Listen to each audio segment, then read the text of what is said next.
질의하겠습니다. 예.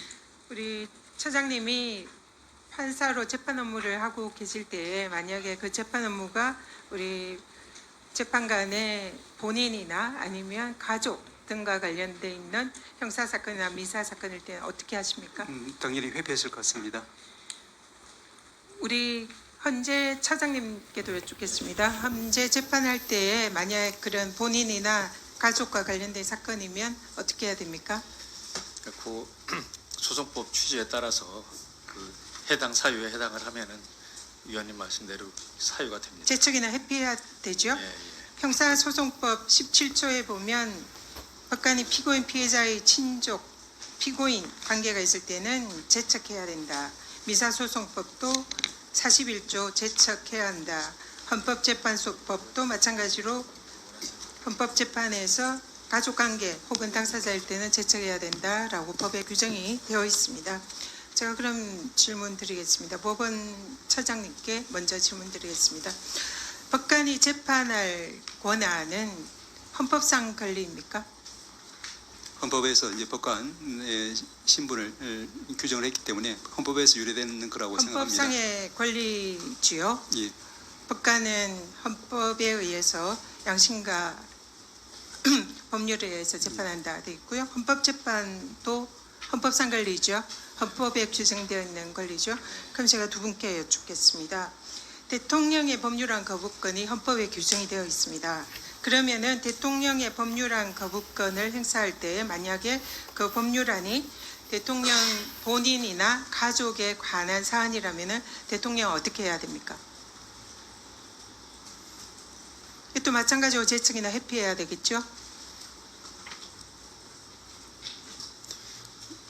처장님. 예. 어제 이제 잠깐 엊그제 질문이 나온 거라서 제가 이제 교과서를 한번 찾아봤습니다.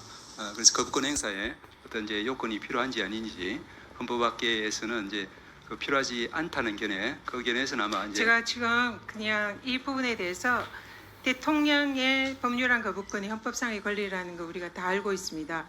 그리고 그 법원의 판사들과 헌법재판소의 재판관들의 재판할 권리도 헌법상의 권리라는 거 헌법에 규정이 되어 있습니다.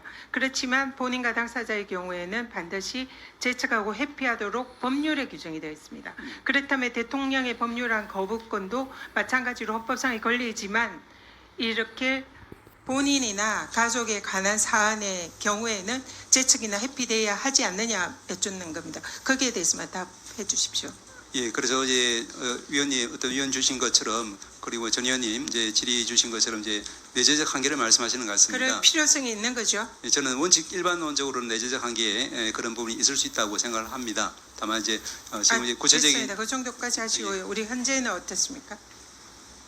그 지금 그 말씀하신 취지를 반영해서 지금 이 법안을 내신 걸로 알고 있습니다.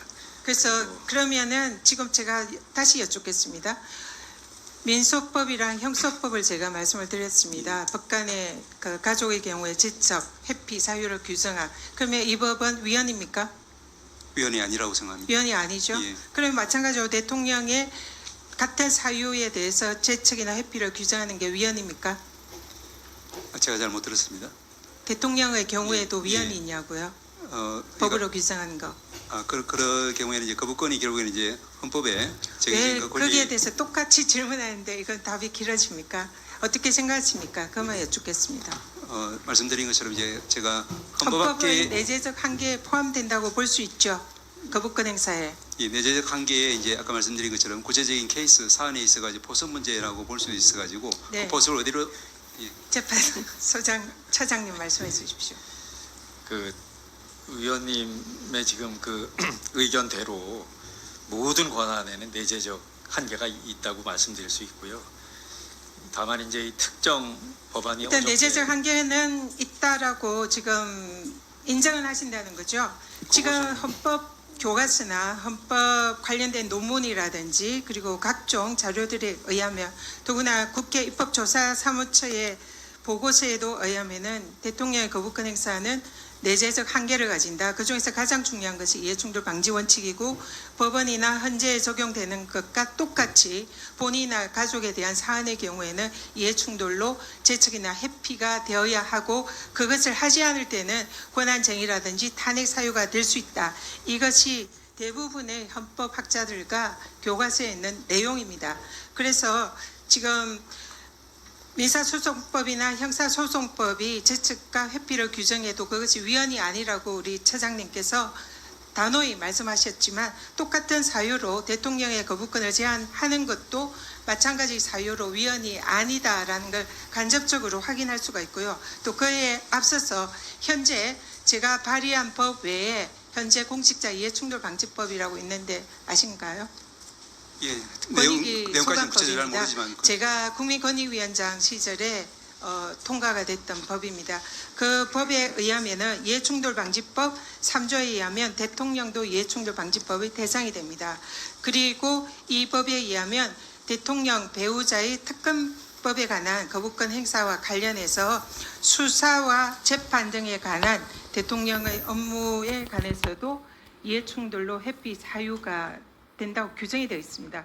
그래서 사실상 현재 시행되고 있는 공직자 이해충돌 방지법에 의해서도 대통령의 본인과 본인의 가족에 대한 특검 법안에 대한 문제는 거부권 행사할 때에 이 법 위반이 됩니다. 그러나 대통령이 실제로 그동안 수차례 본인과 가족에 대한 특검에 대한 거부권 행사를 해왔기 때문에 이 법을 무시하고 해왔기 때문에 이번에 제출한 법은 대통령의 거부권에 관해서 명시적으로 규정하고 이러한 이해충돌이 있을 때는 반드시 회피해야 한다. 이렇게 규정을 한 겁니다. 결론은 기존의 이해충돌 방지법에 의해서도 대통령의 본인과 가족에 대한 특검법은 당연히 회피해야 되고 거부권이 제한이 돼야 되고요. 이번에 그래서 그렇지만 대통령의 그동안 네. 이러한 기존의 공직자 이해충돌 방지법을 무시하고 법을 위반을 해왔기 때문에 정확하게 대통령의 법률안 거부권에 관해서 그 업무를 적시하고 대통령의 거부권 행사에 이해충돌 시 회피해야만 한다는 규정을 넣은 것입니다. 우리 헌법사무재판소의 처장님께 다시 여쭙겠습니다. 현재 있는 기존의 이해충돌 방지법이 위헌이라고 생각하십니까? 이해충돌 방지법에 대해서 실제로 저희가 사례를 다룬 바는 없는 걸로. 위헌이 아니고 이미 지금 시행이 되고 있고 거기에 대해서 위헌 판단을 논란이 내린 적은 있다라는 없습니다. 적은 듣지 못했죠. 네. 마찬가지로 그 내용을 보다 더 구체화하고 확실히 정리를 한 법이 이번에 제가 제출한 대통령의 이해충돌 거부권을 제한